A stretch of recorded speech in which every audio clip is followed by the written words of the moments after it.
Tersangka pembunuhan gadis penjual gorengan di Kayu Tanam, Padang Pariaman, Sumatera Barat, IS menggunakan cangkul dari Pondok Kosong untuk mengubur jasad Nia Kurniasari. Cangkul tersebut digunakan untuk menggali lubang dan menutup lubang setelah mengubur jenazah korban. Pihak kepolisian menemukan 2 barang bukti baru dalam pengembangan kasus, yaitu pacul yang digunakan oleh tersangka dan celana yang digunakan korban saat kejadian. Kakak dan ibu korban menginginkan hukuman berat bagi pelaku dengan harapan hukuman mati.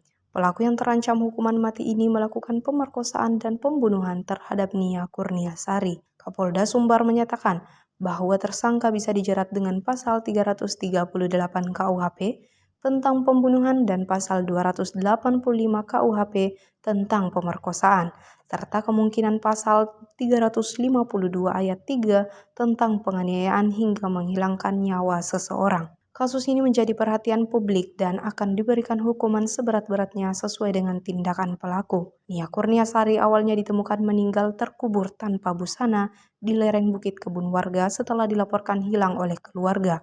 Minggu 20 September 2024. Polisi menetapkan IS sebagai tersangka setelah berhasil menangkapnya di sebuah rumah kosong yang berdekatan dengan tempat tinggal korban.